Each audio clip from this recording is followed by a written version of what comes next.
Welcome to Landlord Diaries, where we talk about midterm rentals and the opportunities behind them.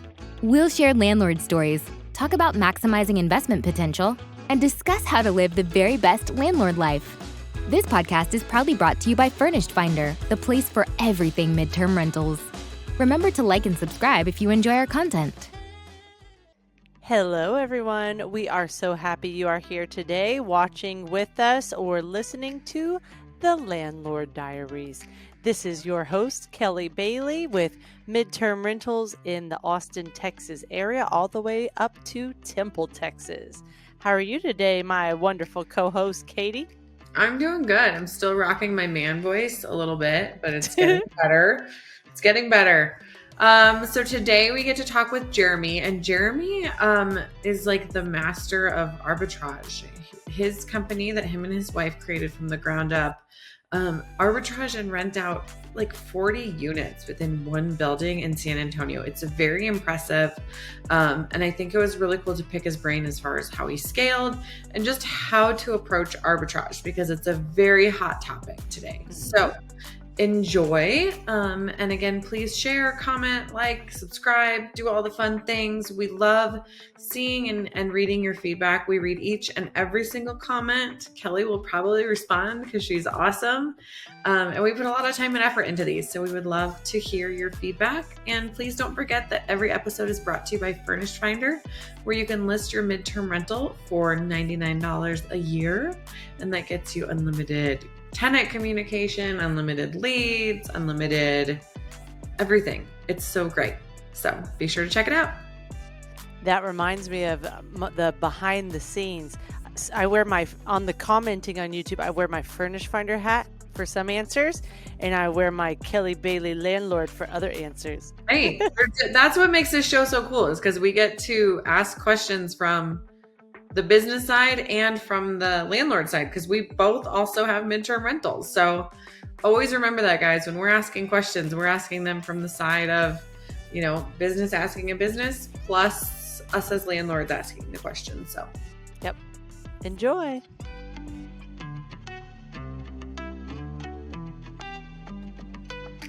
Today we talk with Jeremy Nixon in San Antonio, Texas, founder of Stay Nixon. Jeremy offers 40-plus arbitrage-style units in one apartment complex. His motto is, whether you are staying for a few days or a few weeks, we will do everything in our power to make this your best experience yet. You can connect with Jeremy on his website, staynixon.com. Jeremy, the man, the legend, you're here. How are you doing today? I'm doing fantastic. How are you doing?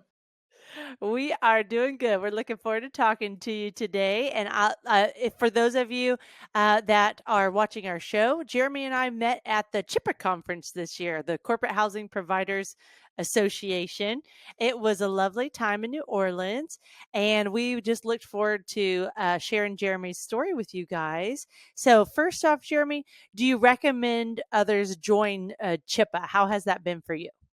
Yeah, absolutely. Absolutely. And for those that don't know, CHPA is just the Corporate Housing Providers Association. We found it to be very, very valuable joining that organization because we are able to just tap into a bunch of different resources that we just, prior to joining, I had no knowledge about. Okay, so tell us about your current portfolio, how many units, what types of units, where they're at, and tell us kind of quickly how you got to where you are now. Yeah, absolutely. So today we manage a portfolio of just over 40 units, primarily in the San Antonio area, but we also have inventory in Dallas. We got to where we are. Oh my God. We started back in 2018. My wife and I was prior military, and she was a nurse at the time. And each of us would work about 12 hours a day, and we would come home and just look at each other like, this is not it. So one day we said, you know what, let's work on an exit strategy to get us both out of our current situations. And I was always into real estate. I used to just look at Zillow at my dream house every night. So I'm like, why not do something in real estate? And so at the time, I came across like a YouTube video, and it was talking about short-term rentals. So I talked my wife into it, and fast forward, we set up our first five short-term rentals back in 2018, and we saw it just took off for us. It took off for us, and fast forward, we would add 5 units here, 10 units there, and then another 14 units, and so we over time we were able to grow that to the 40 units that we have now, and we just haven't looked back. That's amazing. And so how does the complex work with that? Is if something comes available, are they like, you guys ready for some more? Do they come to you first? Oh well, now they do. Now at the beginning, it wasn't like that. They were a little skeptical, and they didn't know what we were capable of, and especially around the time that the pandemic happened. So the pandemic, yes, it was terrible, but it was also a blessing in disguise for us because we were able to show, we were able to stand the test of time, and it also show that we were a company that they can trust, right? So Hmm. yeah. So after that, they were just throwing units at us, and now we have the max amount of units that we can have in that community. So It's uh, amazing. yeah. And how many of your stays are 30 plus days versus, those maybe 4 night stays or a couple weeks for corporate travels? What's your balance between short term and midterm? To be honest, we're really heavy on short term. So Hmm. I want to say probably about over 80% of our stays currently are short term. Hmm. Maybe somewhere between 15-20% or midterm. Hmm. Of course, we would it would ease my mind if we transition to more midterm. I think that's the play nowadays. But yeah, so that's our current mix. Cool. And with managing so many units, you have to have your systems down pretty well. So tell us any tips you might have as for keeping track of all those properties, cleaning all the properties, managing linens, all those things that as you get more and more properties suddenly become very challenging. Great question. Great question. So one of the tools, and I'm sure we've heard this all several times, but Slack is probably our number one, the tool that we use the most. We use that every single day, all throughout the day, and I'm talking 24/7. So that is our communication hub. That's where all of our team interacts, and I mean, from our offshore virtual assistants to our housekeepers to our on the ground operations assistants, myself, like the executive staff, everyone communicates via Slack, and it's fully transparent. We also use, we actually don't use, a lot of companies might use like Breezeway, which is a great company. But we have a system in Slack to where, we kind of upload our cleaning videos and whatnot and Hmm, different channels. So we have channel for each and every unit, right? So nice. anything that happens within that unit is communicated on that channel. And that's how we kind of track what goes on in each unit. It's pretty easy once you get the hang of it. I've got a little behind the scene knowledge. And one of the things that is really cool to me is Stay Nixon has set up this hotel style operation within this one complex in San Antonio and kind of works alongside the leasing agent staff at times and has figured out how to have a office from within the complex. So tell us how all that works and what a day to day looks like at Stay Nixon for your properties. Yes, absolutely. So, so yes, if you were actually to go to San Antonio to one of our units, and you stayed at one of our units, which you can book at staynixon.com, by the way. But if you went there, you would it would very much give you a hotel feel, but just within an apartment community. So what do I mean by that? You probably would definitely see our housekeepers just roaming with their cleaning carts, their housekeeping carts. We have our operational assistants that'll be, running around, either helping assist with maintenance issues, or maybe we missed something, right? Because everyone is we're human, right? So maybe we forgot a towel or whatever it may be. They may be running and assisting and handing those items to guests, or if guests need extra items. It's very much hotel style. We do have, I want to say, 6 storage units on site, and then also a office, as Kelly mentioned. So in our office, we actually have our logo on the wall. It's an awesome environment. I'm not just saying awesome. that my company, right? But that's so cool. You built it from the ground up, right? Like, it's a cool thing to see that kind of come to fruition. So, okay, so you guys have built everything. Well, I don't want to say everything, but kind of maybe the heart of your business off of the arbitrage model, which is a very hot topic in real estate investments, especially because of prices right now and rates right now. I know I have 2 arbitrage properties that we use for midterm rentals. But I would love to hear kind of your advice to anyone who's considering getting into arbitrage, or, how to do it right, how to do it well, how to foster those relationships. I know anytime I kind of tell anyone what we're doing with our 2 arbitrage properties, they're like, wait, how did you get the landlord to agree to that? So Right. I'd love to hear kind of your take on it. Today's episode is proudly sponsored by Furnished Finder, the ultimate platform for hassle-free midterm rentals. Whether you're a seasoned landlord or just getting started, Furnished Finder is the place for you.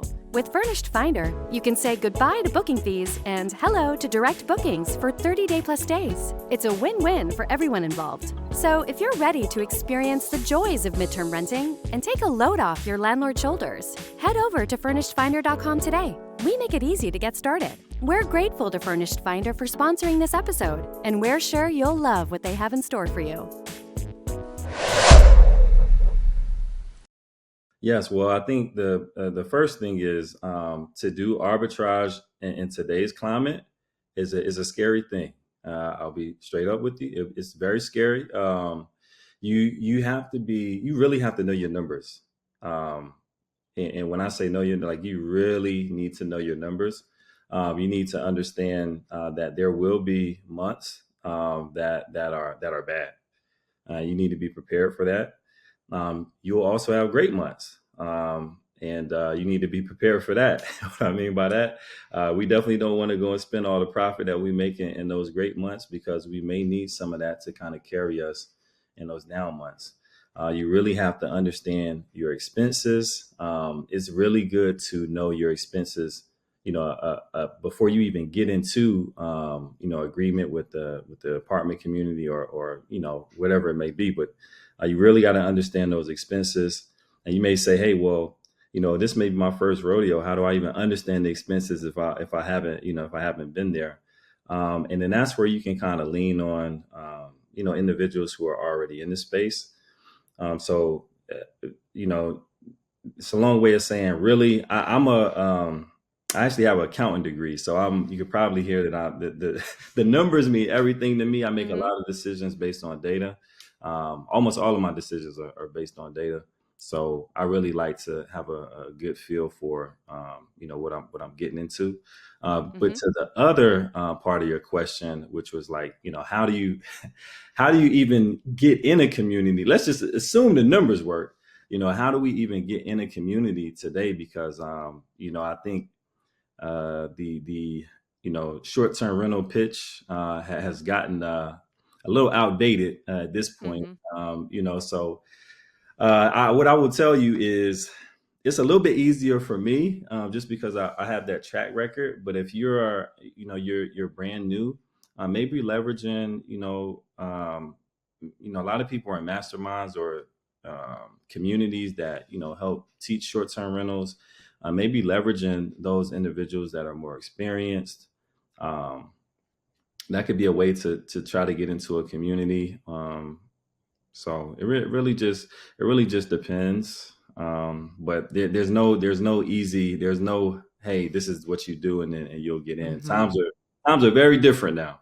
Right. Yeah. Well, I want to echo what you said about knowing your numbers, because coming from a personal perspective where we have properties we rent out that we own and ones that we arbitrage, the arbitrage numbers are a little tighter usually, because the way I think about it, there's two people making a profit in this situation, right? So we're paying rent, and that has to cover their expenses and leave room for profit. And then we're also charging, like, so it's a double profit situation, which makes it just a tighter game. And it's a little bit of an easier entry because you don't need all the capital up front.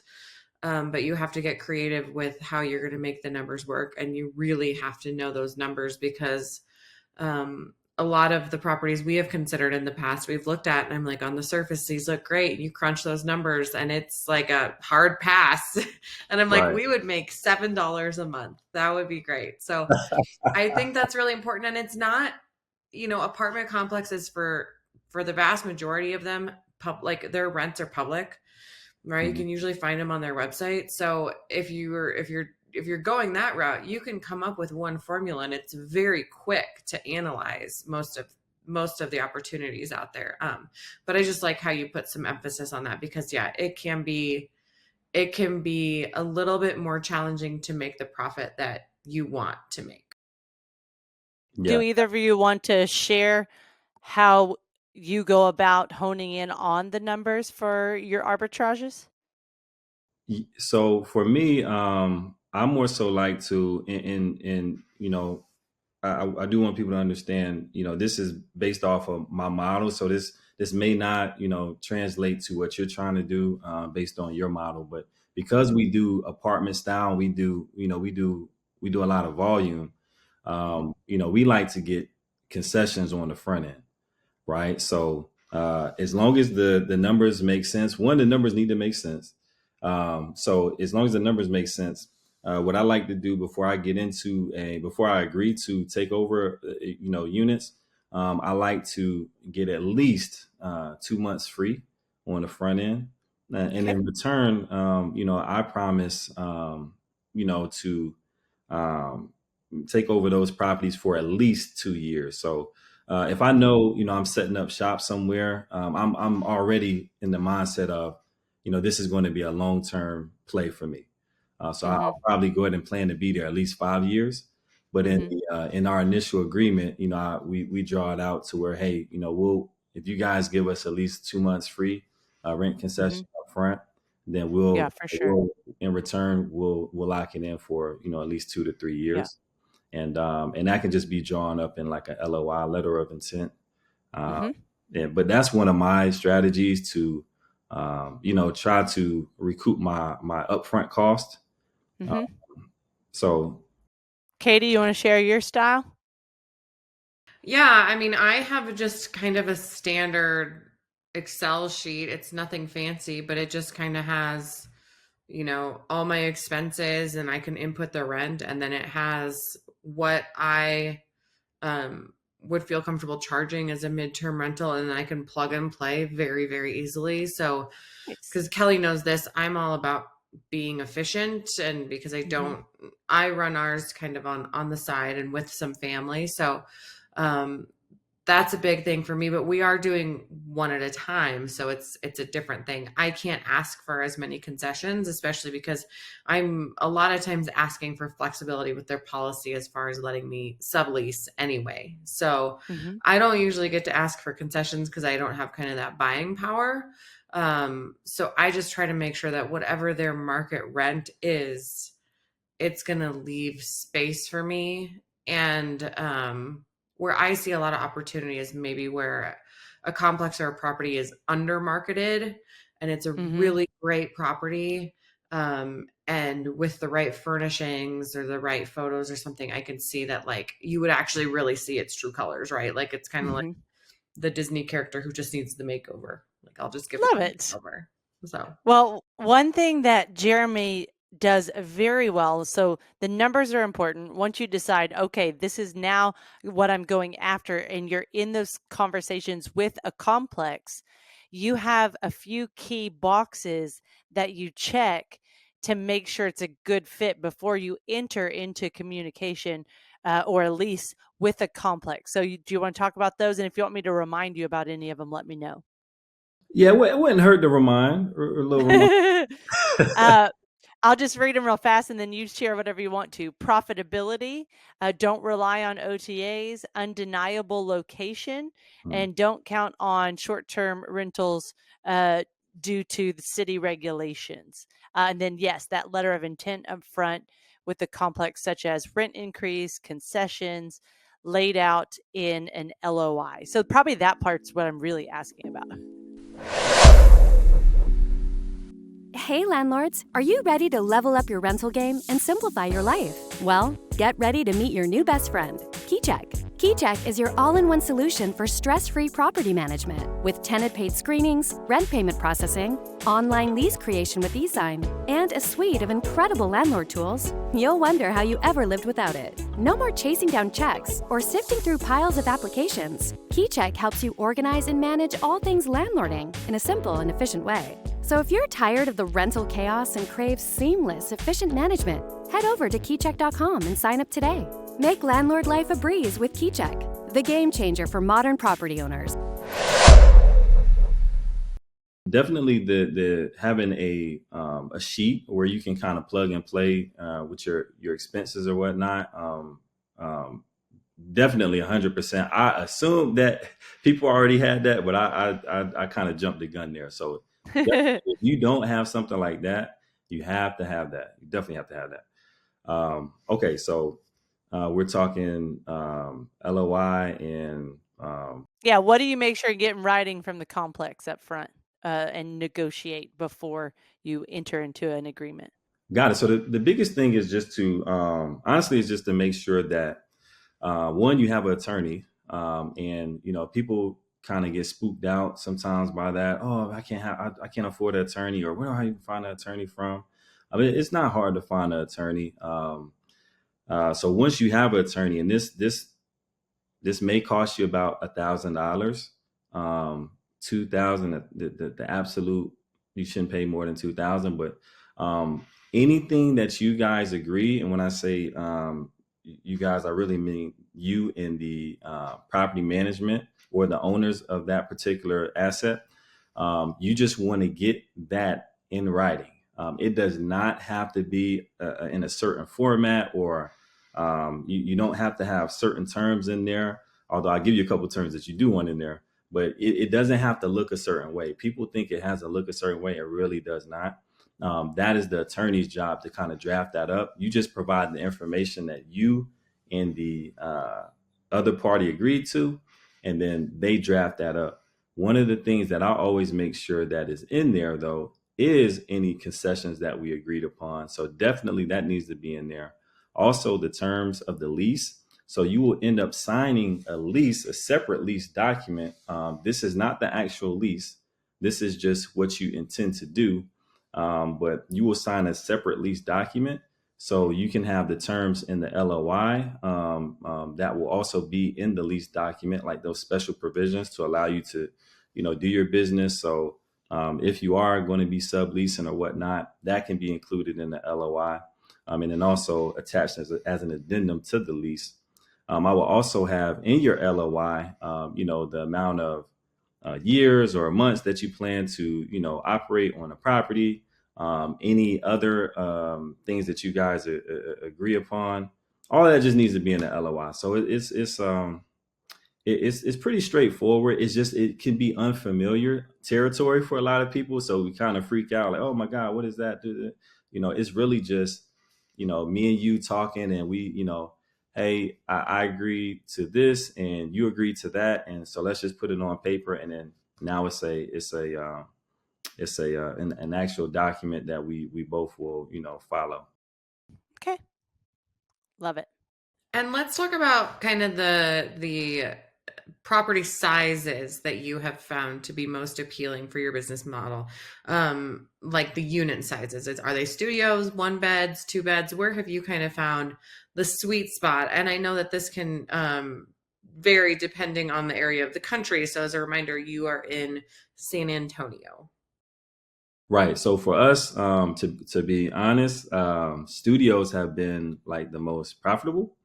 Now we are right outside of like the Riverwalk in San Antonio, so like downtown San Antonio. So we get a lot of international travel, and people love studios. I was like, why not the one bedroom? Um, People love studios, and then also two bedrooms. So two bedrooms, we get a lot of small families, anywhere between like 4 and 6 people. They bring the pet, and those two bedrooms are like packed, like from spring until fall. It is really hard to book a two bedroom. Yeah, So I bet. yeah, I'll have family like, hey, can we, we want to rent one, and You're like, during the sorry, summer, it's taken. like, yeah, I got a one bedroom for you. but Right. but yeah, so studios and two bedrooms all day long. Now, what I will say on the because we do have well, we had a couple bigger properties, and from my experience with those properties, the 4 bedrooms, and right now we have a five. It's technically a 5 bedroom, but we kind of made it a six. That one does phenomenal during high Wow. season. Mm-hmm. Um, the issue is, you got to get creative during slow season, but in high season, oh my God, the numbers are crazy. So it just depends on, like, like was said, it depends on the location and the area, but studios definitely. That's awesome. And then do you adjust the pricing at all when you have a tenant who wants to stay for a midterm length? So let's say that someone wants to come for a 30-day or more stay. Does that affect your pricing at all, because you might not have those vacancies or you might not have all the turnovers? How do you guys kind of adjust for that if you do? Yeah, so great question. Because this is what I love about having a ton of units in the same apartment complex. So sometimes we play mix and like we'll play Tetris, and the guests can't see this obviously, but we can see it internally. So when we get those guests that want to stay for however many nights, it is easy for us to just go and maybe move a couple reservations around, and then we can create a window of 45 days, 60 days, whatever it may be. If that is not already, that unit is already or not Yeah, readily available. right. But as far as pricing, we do use dynamic pricing. We use Price Labs to be specific. Price Labs is phenomenal. Now, what I will say is not a like set it and forget it. You still want to kind of monitor that, but Sure. it really helps you maximize revenue. But for long-term stays, we do give a nice little discount, because we want to we want to secure that reservation first and foremost. Right. But we also Yeah. want that person to come back. We want them to think about us, and we just want to create the best experience. So if we can provide a little discount can go a long way. So Hmm. absolutely, absolutely. So, Jeremy, I've seen you have a couple really cool systems in place at your complex. You've got noise aware and exterior cameras. Tell us about both of those. Yes, yes, yes. So Noise Aware, we've been rocking with Noise Aware from day one. Shout out to Noise Aware. Uh, I mean, since like 2018. That Noise Aware alone has saved us. It's probably saved our business, to be honest. Um, Really? yes, yes, yes. So Noise Aware alone, we owe you so much. Thank you. And That's then amazing. also, yes, we do have external cameras on the property. So But before we move on to the external cameras, I'm not familiar with noise aware. So, what is it and how does it work? oh, absolutely. So Noise Aware is basically it's a noise monitoring software.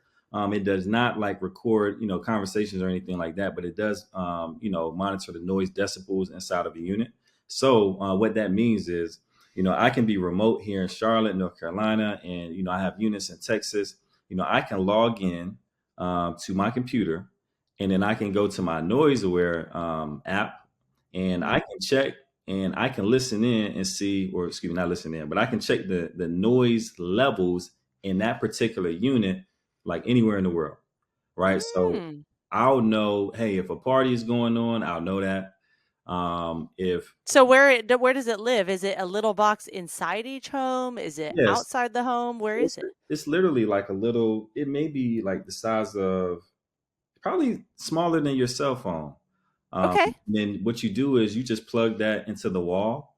And then, you go on your app, a few little steps, and then, you're rocking and rolling. Does it notify you if somebody unplugs it? Absolutely. Yes, it does. Yes, Okay. it does. So, yes, it notifies you if someone unplugs it, someone tampers with it, if the noise level reaches over a certain decibel. So that way it gives you peace of mind. Okay, if something's going on in my unit, I'm going to know. I'm going to get an alert. And then I can take the appropriate, the appropriate actions for, whatever's going on. So I love noise aware. I love that. It's probably more important for short term than it is for midterm. My guess is, you probably don't get triggered much on the midterm, but short term, I would definitely want to know what's going on. I think it depends on your area of the country too. If you have midterm tenants and you're in a more party city, then maybe something that you want to have. Or if it becomes a problem, you could always tell. If you're arbitraging, you could tell the property owner, here are the steps I've taken. So it's a good tool to have in your tool belt, even if you don't use it right away, but just to know about and have. Right. And then what about the external cameras? Yeah, so the external cameras, so we definitely have doorbell cameras on each of our, right outside of each of our units. The reason why we have doorbell cameras is because we are able to, that allows us to monitor who comes in and out of the unit. So, in addition to the noise aware, let's just say noise aware alerts us that a party's going on or there's too much noise in this unit, right? Now I can go back, in addition to that, I can check my cameras and I can see, okay, how many people are in this unit? Okay. Now I can see that there are 39 people in a studio apartment. I'm just kidding. But I can see, the exact number of people, and then if they are violating my house rules or they're over capacity for that unit, then I can take the actions needed to get them out of there. Now I'll also add that we have a security feature that comes along with the doorbell camera. That is, we're able to pretty much arm or alert the authorities if needed to help assist, removing unruly guests, right? If that is needed. And the reason why I think that's so important because, again, I think I have a phenomenal team. I love my team, and I don't want to put them in any sort of situation that is, that they don't want to be in. So that feature also kind of, gives them some backup to, remove individuals that, may need their reservation terminated. Now, Kelly, do you have doorbell cameras on any of your properties? Because I do not, but I know that a lot of people use it as a good way to kind of keep an eye on your property without invading the privacy of your tenant. And a lot of people will even give, if it's a midterm renter, give that tenant temporary access to the doorbell camera, which you can do through most of the apps. You can grant, temporary access so that since they're in a brand new place, they can also feel extra secure by having, access to that camera. I haven't invested in that yet, but it is, again, something that I've said, okay, well, if we discover the need to do that, I think it would be easy enough and useful.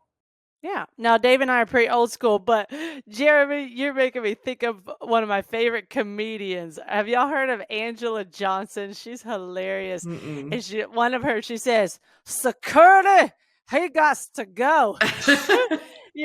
You're making me want to go back and watch it now. She's funny. But awesome. I just have one more question for this episode. Which I read on your Furnish Finder profile, Jeremy, that you are a huge sports fan. So what is your go-to sport? And have you had any professional athletes stay with you?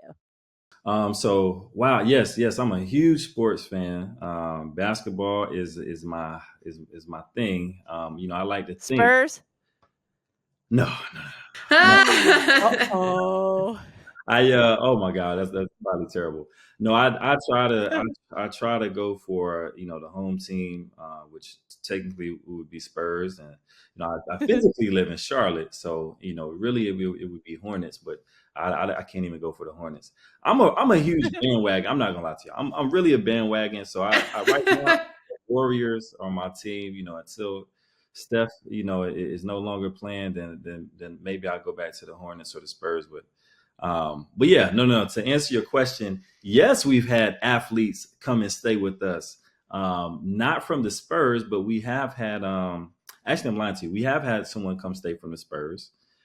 We've also had someone come and stay from, I want to say, the Tennessee Titans. I don't know what they were doing in San Antonio, but they did think of us, so I can't complain.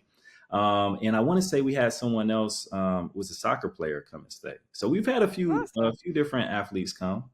So yeah, that's one of the main, we always talk about different tenant pools for midterm rentals, and you often hear traveling medical professionals, you hear, corporate travelers, relocations, things like that. But the sports industry is catching on as well. And so we've interviewed and talked with quite a few landlords that are starting to have more of a sports focus for those coming to stay in their midterm rentals, which is awesome. Well, this has been a phenomenal episode. And Jeremy, is there anything you'd like to share with our audience as we wrap up our conversation? Best ways to get a hold of you if they want to book Stay Nixon or anything like that? Yeah, absolutely. So you can check us out at www.staynixon.com.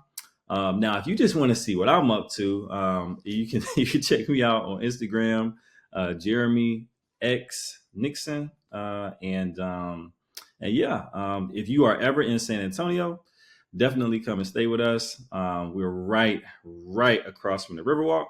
You won't be disappointed, and we're excited to host you. I'm gonna have to remember that since I'm only 2 hours away. I'm gonna make an official tour.